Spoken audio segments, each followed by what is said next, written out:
So guys, इस video में हम लोग देखेंगे फार्माकोलॉजी यूनिट 1 के एमसीक्यू क्वेश्चन। सो अगर आपको भी ऐसी एमसीक्यू क्विज सॉल्व करना है तो यहाँ पे वेबसाइट पे आ सकते हो, डिस्क्रिप्शन में लिंक है। डेली एमसीक्यू प्रैक्टिस यहाँ पे कर सकते हो। तो 20 क्वेश्चन है, 10 मिनट्स मिलेंगे और बहुत ज़्यादा इंपॉर्टेंट ये सारे क्वेश्चन है। तो गाइस, जैसे कि यहाँ पे देख सकते हो यूनिट 1 का जो ये पार्ट 1 है, ऐसे ही टोटल 3 पार्ट्स मिलेंगे और आपका यूनिट 1 कंप्लीट। तो क्वेश्चन जो पहला पूछा गया, व्हाट डज फार्माकोकाइनेटिक्स इंक्लूड, तो हमें फार्माकोकाइनेटिक्स के अंदर मालूम है, हमने पढ़ा था एब्जॉर्प्शन, डिस्ट्रीब्यूशन, मेटाबॉलिज्म और एक्सक्रीशन।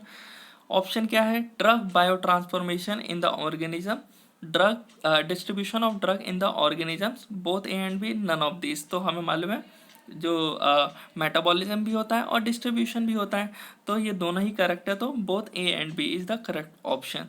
ऐसे ही सेकंड क्वेश्चन है, the main mechanism of most drug absorption in GI tracts. तो जल्दी से गाइस कमेंट करके बताओ इसका कौन सा आंसर होगा, A B C D, then मैं बताता हूँ। तो गाइस इसका जो करेक्ट ऑप्शन है वो है पैसिव डिफ्यूजन। पैसिव डिफ्यूजन के थ्रू तो जल्दी से पेनिट्रेट कर जाते हैं सेल मेम्ब्रेन से, जो प्लाज्मा मेम्ब्रेन होता है उससे, और ड्रग एंटर कर जाता है। तो गाइस पैसिव डिफ्यूजन ही जो है, यहाँ से ज़्यादा जो ड्रग्स होता है उनका एब्जॉर्प्शन होता है। नेक्स्ट क्वेश्चन क्या है, what kind of substance can not permeate membrane by passive diffusion. तो गाइस इसका भी आंसर जल्दी से हमें बताओ कमेंट करके, वीडियो को पॉज करके जल्दी से कमेंट करो। तो इसका जो गाइस करेक्ट ऑप्शन होगा, तो जैसा कि यहाँ पे आप देख सकते हो, लिपिड सॉल्युबल नहीं, बिकॉज लिपिड सॉल्युबल हो गया, या फिर नॉन आयोनाइज्ड हो गया, या फिर हाइड्रोफोबिक, ये सब क्या है, ये सब इजीली पेनिट्रेट कर जाते हैं मेम्ब्रेन को थ्रू पैसिव डिफ्यूजन। बट जो हाइड्रोफिलिक सब्सटेंस, हाइड्रोफिलिक कौन से होते हैं, जो वाटर लविंग, और ये सब वाटर हीटिंग यानी लिपिड सॉल्युबल नेचर के होते हैं। तो इस वजह से जो करेक्ट ऑप्शन वो होगा वो है हाइड्रोफोबिक सब्सटेंस, जो कि पेनिट्रेट नहीं कर पाएंगे पैसिव डिफ्यूजन से। अब हम देखते हैं यहाँ पे फोर्थ क्वेश्चन में क्या पूछा गया है, a hydrophilic medicinal agent has the following property.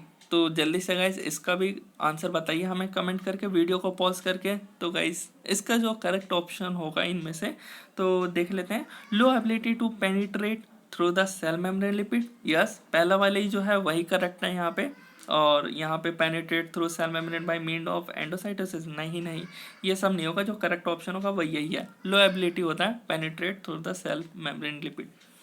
अब यहाँ पे गाइस नेक्स्ट क्वेश्चन पूछा गया एक्टिव ट्रांसपोर्ट के ऊपर, what is implied by active transport. आपको अच्छे से मालूम है इसके बारे में, जो एक्टिव ट्रांसपोर्ट होता है इसके अंदर हमने पढ़ा था, इसके अंदर हमें एनर्जी की नीड पड़ती है। यहाँ पे जो मॉलिक्यूल्स होते हैं वो लो से हाई की तरफ जाते हैं। तो जल्दी से इसका भी हमें कमेंट बताइए वीडियो पॉज करके, ए बी सी डी कौन सा इसका करेक्ट ऑप्शन है। तो गाइस इसका जो करेक्ट ऑप्शन है वो है transport against concentration gradient. Concentration gradient आपको मालूम है क्या होता है, हाई से लो की तरफ मूवमेंट, हाई से लो की तरफ। बट जो हमारा एक्टिव ट्रांसपोर्ट है इसमें अगेंस्ट काम करता है, लो से हाई की तरफ।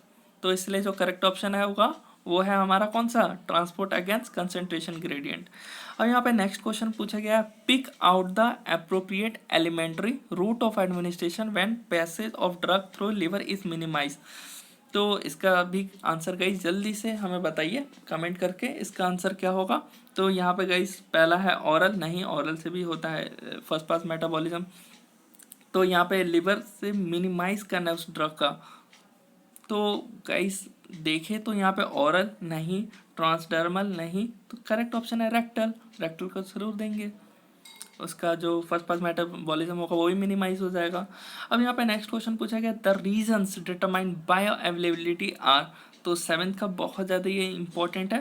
पहला जो ऑप्शन है रियोलॉजिकल पैरामीटर ऑफ ब्लड, नहीं, amount of a substance obtain orally and quantity of intake, नहीं ये भी नहीं होगा, extent of absorption and hepatic first pass metabolism, yes correct option जो है वो है हमारा सी, और डी तो है ही नहीं, ग्लोमेरुलर फिल्ट्रेशन रेट। यहाँ पे आठवां क्वेश्चन है, हाई प्लाज्मा प्रोटीन बाइंडिंग। हमें मालूम है जो हम ड्रग्स को लेते हैं थ्रू ओरली, तो वो जा करके हमारे प्लाज्मा प्रोटीन से वो ड्रग जो है वो बाइंड हो पाता है। तो बाइंड हो जाता है तो उससे क्या होता है, उससे क्या होगा, इंक्रीज होगा डिस्ट्रीब्यूशन का रेट, नहीं। तो गाइस जल्दी से कमेंट करके बताओ, इसका वीडियो पॉज करो अभी और जल्दी से इसका आंसर बताओ हमें। Facilitate glomerular filtration of drug, नहीं। मिनिमाइज ड्रग इंटरेक्शन, नहीं। Generally make the drug long acting, हाँ ये है करेक्ट ऑप्शन, वो जो ड्रग है वो हमारे बॉडी में बहुत ज़्यादा टाइम तक रहती है अगर उसने प्लाज्मा प्रोटीन बाइंडिंग किया है तो लॉन्ग लास्टिंग एक्शन दिखाती है वो हमें। ऐसे ही यहाँ पे जो 9th क्वेश्चन गाइस देख सकते हो, microsomal enzyme induction can be a cause of, मालूम है हमने माइक्रोसोमल एंजाइम में पढ़ा था टॉलरेंस। यहाँ पे अब हम देख लेते हैं which of the following type of drug metabolising enzyme are inducible. तो मेटाबॉलाइजिंग एंजाइम जो इंड्यूसिबल है इनमें से कौन सा, माइक्रोसोमल एंजाइम या नॉन माइक्रोसोमल एंजाइम या माइटोकॉन्ड्रियल एंजाइम या बोथ।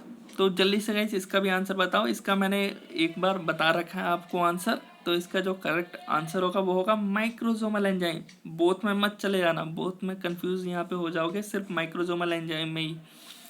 सो यहाँ पे नेक्स्ट जो क्वेश्चन है वो है glomerular filtration of a drug is affected bye it's.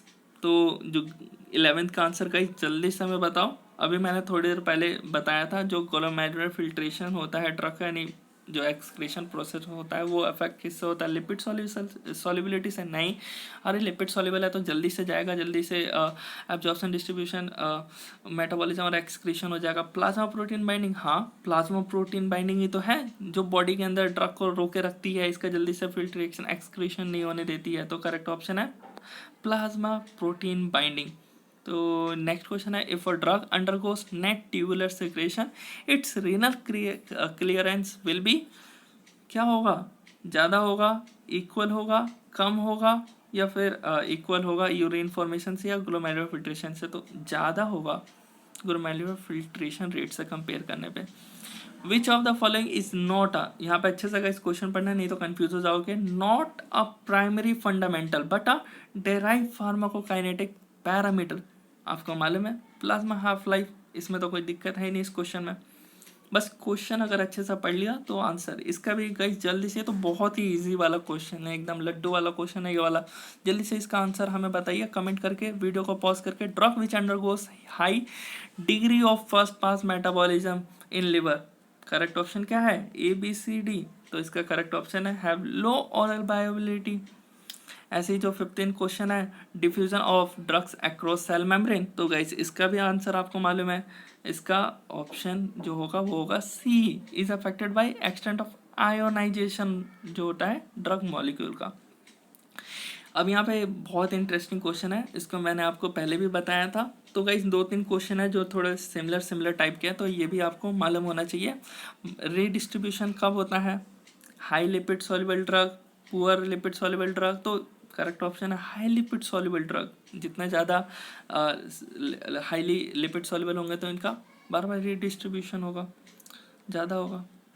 सो अब हम 17th देख रहे हैं। 17th का विच of the following is not true of the blood brain barrier. हाँ इसके बारे में हमने पढ़ रखा था, जो ब्रेन कैपिलरीज होती है इनके बीच में टाइट जंक्शन होता है एंडोथेलियल सेल का, करेक्ट है। यहाँ पर नॉट ट्रू, ये तो ट्रू है ना। It allow passage of lipid soluble drug into brain, हाँ लिपिड सॉल्युबल ड्रग ही तो ब्रेन के अंदर एंटर कर पाएगी। तो करेक्ट ऑप्शन क्या है इसका, it limit entry of highly ionised drug into brain और it regular passage of substance from brain into blood. तो करेक्ट ऑप्शन है डी। अब 18th क्वेश्चन पे आए हैं, biotransformation of drug is primary directed to. तो यहाँ पे बायो ट्रांसफॉर्मेशन हमें मालूम है कन्वर्ट कर रहा है lipid soluble drug into non lipid soluble. और यहाँ पे नेक्स्ट क्वेश्चन है the following attribute of a drug tend to reduce its volume of distribution. तो 19th का क्या होगा, 19th का भी थोड़ी देर पहले मैंने आपको बताया था, हाई प्लाज्मा प्रोटीन बाइंडिंग। और ये लास्ट क्वेश्चन है नॉन माइक्रोसोमल एंजाइम्स जो होते हैं इसके अंदर जो ड्रग मेटाबॉलाइजिंग रिएक्शंस होता है, तो इसके अंदर क्या होता है, रिडक्शन, ऑक्सीडेशन, एटाइलेशन और ग्लूकुरोनाइड कॉन्जुगेशन। तो इसका करेक्ट ऑप्शन हमने इसके अंदर पढ़ रखा था नॉन माइक्रोसोमल एंजाइम के अंदर एसिटाइलेशन। तो नेक्स्ट करते हैं, और यहाँ पे गाइस आप अपना नेम भी फिल कर सकते हो आंसर देखने के लिए। तो मैं यहाँ पे फिल कर देता हूँ हुसैन।